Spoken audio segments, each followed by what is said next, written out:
أعوذ بالله من الشيطان الرجيم. بسم الله الرحمن الرحيم. الحمد لله رب العالمين الرحمن الرحيم مالك يوم الدين. إياك نعبد وإياك نستعين. اهدنا الصراط المستقيم صراط الذين أنعمت عليهم غير المغضوب عليهم ولا الضالين.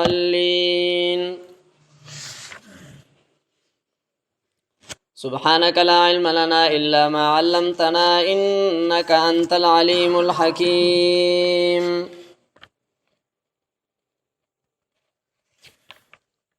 دا قرآن مجید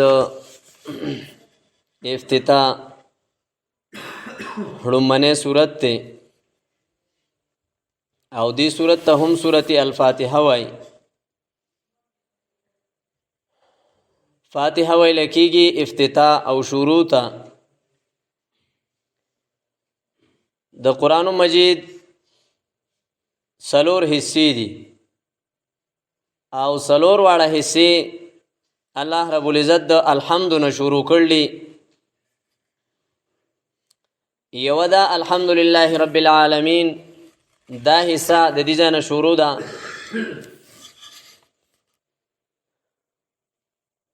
او دویمه حصہ هغه هم د الحمد نه شروع ده. هغه د سورت انعام او دریم سورت الکهف. دریمه حصہ د سورت کهف نه هغه هم په الحمد سره شروع ده. او سلورم الحمد سورت سبا هغه هم د الحمد نه شروع ده تر اخره پورې. مولانا حسین علی رحمت الله علیه فرمایي چې قرآن مجید دا سلور حصے دي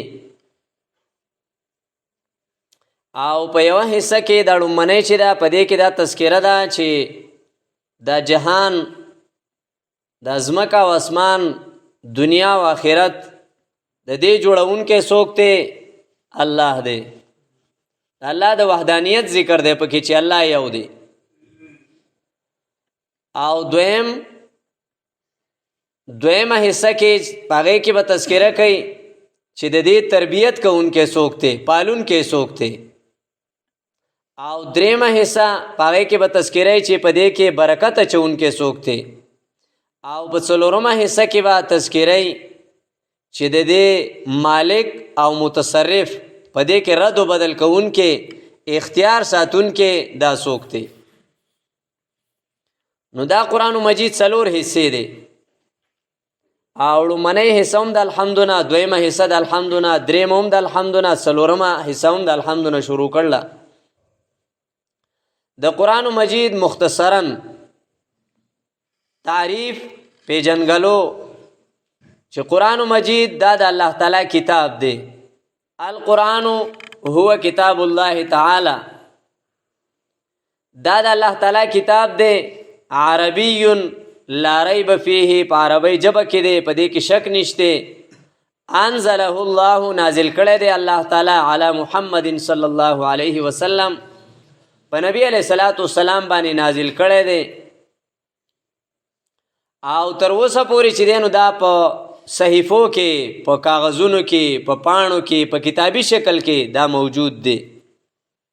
د قرآن غرض د دې د نازلېدو سبب مقصد څه دی؟ اخراج للناس من الظلمات الى النور، چې خلق د تیارو نه راوځي او دا رڼاګانو ته شي. دا د قرآن مقصد دی. څه نازل شوی دی؟ چې خلق د تیارو نه راوځي رڼاګانو ته شي، د شرک نه راوځي توحید ته شي، د بدعاتو نه راوځي د نبی علیہ الصلوۃ والسلام سنت طریقو ته شي، د تیارو نه راوځي او رڼاګانو ته شي. قرآن د دې لپاره نازل شوی دی. قرآن مجید د دې موضوع څه ده؟ د دې موضوع ده لومړنۍ د الله وحدانیت، د الله توحید. په دې کې د ټولو نه اهمه خبره د الله یووالی دی. په دې تمام قرآن کې د هر یو ټکي نه دا ثابتېږي چې الله یو دی. الله یو دی. دویم پدې کې به اهمه خبره صداقت الرسول، د نبی علیہ الصلوۃ والسلام صداقت، چې نبی علیہ الصلوۃ والسلام آخري نبی دی او رښتینی نبی دی، داغه په پیغمبرۍ کې څه شک او شبهه نشته. دریم صداقت الکتاب، دا قرآن رښتینی کتاب دی، پدې کې شک نشته. څلورمه خبره اثبات د قیامت. پنځم جهاد. شپږم انفاق فی سبیل الله.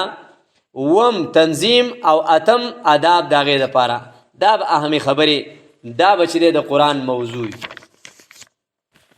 دا قرآن مجید دی او پدې کې دا سورۃ فاتحه په شروع کې راوستي ده. د دې وجه څه ده؟ الله تبارک وتعالى ته په دې تمام سورتونو کې خوښ سورۃ الفاتحه ده.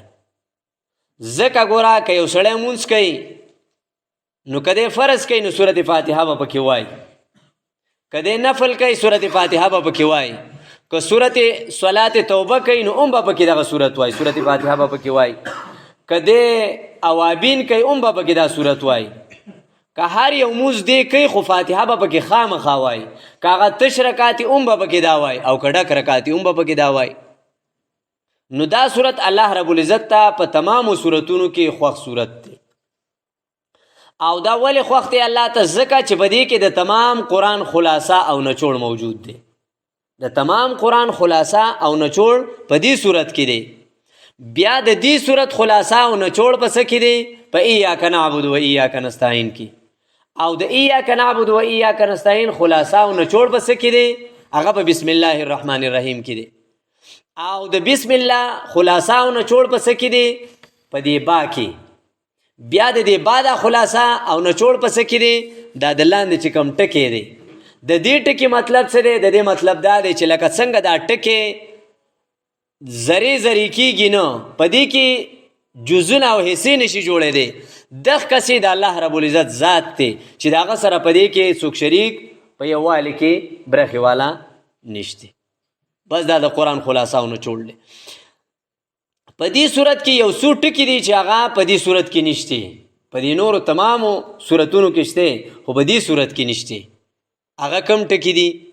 و ټکي دي چې هغه په دې صورت کې نشته. خالی دغه مختصرا دا تمام و ټکي داسې دي چې هغه په دې صورت کې نشته دی. کته د چانه تپوسو کې هغه ته په پته نه.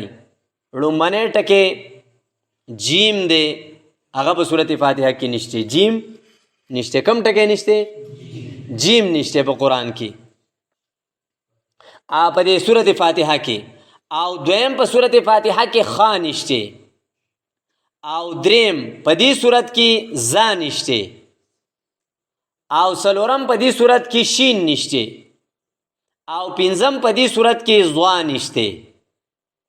او شپږم په دې سورۃ کې سا نشته. او وم په دې صورت کې فا نشته. دا وټه کې داسې دي چې دا په پوره قرآن کې په هر صورت کې شته خو په دې صورت کې دا نشته. نو ګوره جیم پکې ځکه نشته چې جهنم، او خا خزیون شرمندگی، زا زفیرون ګرمي اوبو د جهنميانو د پاره، شین شهیقون بدبختی، زواد زلال گمراهی ته ویل کېږي، یا ذلون سایه سوري ته ویل کېږي، سا ثلاثتون خدایان درې دغه تذکره پکې نشته. او فا چې دی نو د فا تذکره دا پکې نشته، فسق و فجور. نو دا وټه کې داسې دي چې دا په قرآن مجید کې په نورو صورتونو کې شته خو په سورۃ الفاتحه کې دا نشته. زیات تفسیر او تشریح په دې کې نه کوو. دا صورت چې دی نو دا صورت نازل شوه دی په 5م نمبر باندې. دا صورت نازل شوه دی په نزول کې. د نزول په اعتبار سره دا 5م نمبر دی. د دې نه مخکې 4 سورتونه دي. یو صورت د دې نه مخکې نازل شوه دی سورۃ العلق، اقرأ بسم ربک الذی خلق، دغه صورت ته. دویم صورت پاغه پسې نازل شوه دی سورۃ قلم. او دریم صورت نازل شوه دی سورۃ مزمل. څلورم صورت نازل شوه دی سورۃ مدثر. او پنځم صورت دا سورۃ الفاتحه نازل شوه ده. اوس تاسو به دا وایي چې دا په 5 نمبر نازل شوی دی، نو په کار ده چې دا کوم سورتونه د دې نه مخکې نازل شوي دي چې دا په دې قرآن کې مخکې وی که نه، مخکې صورت علق وی، او بیا پسې په 2 نمبر باندې صورت قلم وی، 3 پسې صورت مزمل وی، او 4 صورت مدثر وی، 5 پسې صورت فاتحه وی. نو دا د ټولو نه مخکې ولې راوستې ده؟ د دې وجه دغه ده، دا تاسو ته چې ما ووي، د دې وجه دا ده چې دا الله پاک ته په تمامو صورتونو کې خوښ صورت دی، تمامو صورتونو کې خوښ صورت دی. دویم دا چې دا صورت الله رب العزت ته په دې خوښ دی چې دې ته ویل کېږي 7 مثانی. 7 مثانی په دې کې 7 آیتونه دي، 7 مثانی. او دا الله رب العزت ته په دې باندې خوښ دی چې په دې کې د تمام قرآن خلاصه او نچوړ ذکر دی. نو دا صورت په 5 نمبر نازل شوی دی او په شروع کې ذکر راوستی دی چې په دې کې خلاصه د قرآن ده. بسم الله الرحمن الرحیم. شروع کوم په نوم د الله تعالی چې مهربانه او بخونکی دی. شروع کوم په نوم د الله تعالی چې مهربانه او بخونکی دی. بس دا د قرآن مجید د بسم الله د تمامو صورتونو چې په کم ځای کې راشي دا معنی ده. بسم الله الرحمن الرحیم. شروع کوم په نوم د الله تعالی چې مهربانه او بخونکی دی. خو بل معنی دا ده چې شروع کوم په نوم د الله تعالی چې هغه عام مهربانه دی او خاص مهربانه دی. عام مهربانه دی او خاص مهربانه دی. نو بیا د دې رحمان او رحیم معنی یو ده. نو مهربانه د دواړو معنی ده، خو عام مهربانه دی په مسلمانانو باندې او په کافرانو په دې دنیا کې. خاص مهربانه دی خالی په مسلمانانو په آخرت کې. الله پاک په آخرت کې په کافرانو باندې مهربانه نه، خو په دنیا کې په مهربانه دی. دلته ولا هر سہولت، هر خوشحالي، هر څه ول ورکړي. خانو دا د بسم الله الرحمن الرحیم معنی شو. الحمدلله رب العالمین. تمام تعریفونه لله الله لردی. یا بل معنا الحمدلله تمام ثنا صفت لله الله لردی. تمام ثنا صفت لله الله لردی. خاکم الله رب العالمین چې هغه رب دی د مخلوقاتو. تمام تعریفونه هغه الله لردی چې هغه رب دی د مخلوقاتو. العالمین ویل کېږي مخلوقاتو ته، رب ویل کېږي چې هغه د تربیت د وړوکوالي نه ته انتها پورې د فایدې د نقصان خبرې تا ته مخې ته کی. ته چې وړوکی الله رب العزت ته پیدا کی، بیا د هغې نورستو تمامې خبرې چې دا د جهنم دی او دا خبره دی د جنت ته، دا د فایدې ده، دا د نقصان ده، دا د کمر نه درغښتو ده، دا ټولې خبرې الله رب العزت انسان ته وښیي، په عقل کې ول راولي. نو اسانه معنی د دې دا ده چې الحمدلله تمام تعریفونه لله الله لردي. اوس که ته دا وایي چې یو سړی دی انجینیر دی د هغه صفت کوي، نو دا خو د الله صفت نه دی. ولې نه دی؟ په هغه کې د دې صفت دا خوی دا ټکې په هغه کې دا صلاحیت په هغه کې چا ایښی دی؟ الله ایښی دی. په اصل کې ته د هغه سړي تذکره کوي، خدا د الله رب العزت صفت دی، دا د الله صفت دی.